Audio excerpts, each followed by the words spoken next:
नमस्कार। तर माझ्या यूट्यूब फॅमिलीला खूप खूप धन्यवाद। तुम्हाला माहिती आहे का, तुम्ही कमेंट करत नाही पण व्ह्यू माझे एवढे वाढत चालले आहेत आणि त्यानंतर माझा ऑडियन्स रिटेन्शन दिवसेंदिवस वाढत चाललाय। मला खूप खूप पॉझिटिव्ह वाटते आणि तुमचे खूप खूप मनापासून धन्यवाद। असाच सपोर्ट मला करत राहा।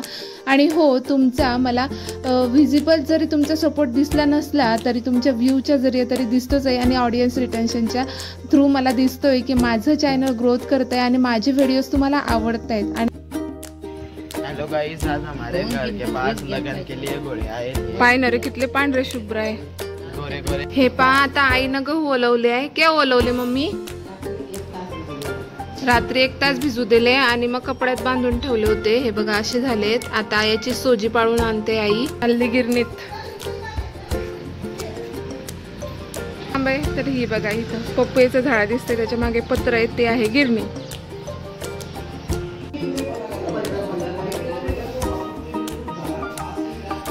खूप जास्त ओलय काही आहे, एकदम ओलय। लाडू बांधी घ्या। सोजी सोजी 2-3 वेळेस गाय नाही का आता इले?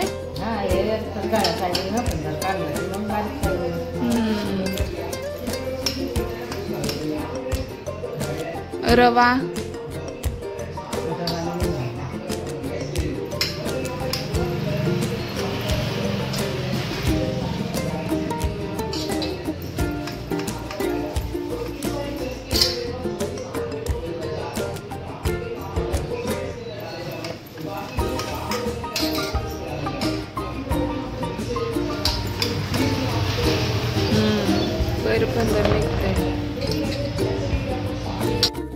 तर सोजी गाळून झाली, त्यानंतर रवा सुद्धा निघालेला आहे। आणि बघा हे जे आहे ना, तर हे अडसणं चालू आहे, म्हणजे थोडं काही जे फंदर असेल ते समोर येतं आणि ते काढून घ्यायचं आहे हाताने। तर मी खूप दिवसातून ट्राय करते, कारण आधी लग्नाच्या आधी होते ना मी इथं, तेव्हा मग कधी कधी आजी करायची ना, तर मग मी सुद्धा घेऊन बसायची।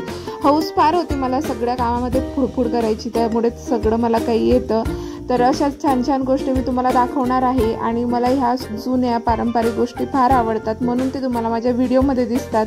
आणि त्यानंतर तुम्हाला मी दाखवलंच आधी की शेंगा घेतल्या होत्या, तर ह्या शेंगांचं निवडणं चालू आहे। तसं तर मी माहेरी आल्यानंतर मला आई काकू काहीच नाही करू देत, त्या काही म्हणतही नाही की हे कर का ते कर, पण 1 दिवस 2 दिवस 3 दिवस आराम केल्यानंतर 4थ्या दिवशी मलाच कसं तरी वाटायला लागतं, म्हणजे चितच नाही लागत, कारण लग्न झाल्यानंतर कंटिन्यू कामाची सवय पडलेली असते। त्यानंतर आपण जे नेहमी बसून बसून पण फार आळस येतो आणि कंटाळा येतो आणि मला ना फार असं गिल्टी वाटायला लागतं, कारण आई पण आता तिचं वय उतरत चाललंय, कंटिन्यू तिचे दिवसभर काम चालू असतं सकाळपासून संध्याकाळपर्यंत। आज मी तुम्हाला दाखवले त्याच्यातले हे तरी अर्धेच कामं आहेत आणि त्यानंतर तिने म्हणजे खूप कंटिन्यू दोघींचेही कामं चालू असतात, तर असं काहीसं असतं। मग म्हटलं चला मीही थोडीफार हेल्प करत असते आणि गंमत जम्मतमध्ये असे दिवस निघत असतात। तर उन्हाळ्याची सुट्टी भूमी आणि ज्ञानेश फार एन्जॉय करतात। आणि हो, सकाळी स्कूल चालू असते, तर तिथं ते मराठी शाळेमध्ये जाऊन थोडा वेळ 1 तास का होईना बसत असतात। तर तिथं माझा भाऊ जातो शिकवायला, तर मग ते त्याच्यासोबत जात असतात।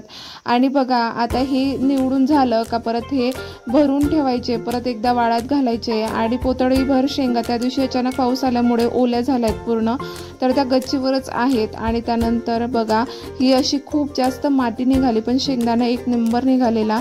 तर असं काहीसं छोटंसं ब्लॉग तुमच्यासोबत आज मी शेअर केला। आणि हो, माझ्या पुढच्या आता व्हिडिओमध्ये तुम्हाला यूट्यूबबद्दल थोडी माहिती मिळणार आहे, कारण माझ्या काही मैत्रिणींना आहे की त्यांनासुद्धा पुढे जायचं आहे, तर त्यांनासुद्धा मी सपोर्ट करणार आहेत। आणि तुम्हाला वाटत असेल की मला पेमेंट वगैरे काय मिळतं ते सुद्धा मी पुढे सांगणार आहे, की मला माझं चॅनल मॉनिटाईज झालेलं आहे का नाही आहे, किंवा मी याच्यातून काय कमवते काय नाही कमवत, कारण काहीतरी केल्याशिवाय काहीतरी मिळाल्याशिवाय आपण त्या गोष्टीच्या मागे लागत नाही। मिळकत असते तरच माणसाला हिंमत येते करायला।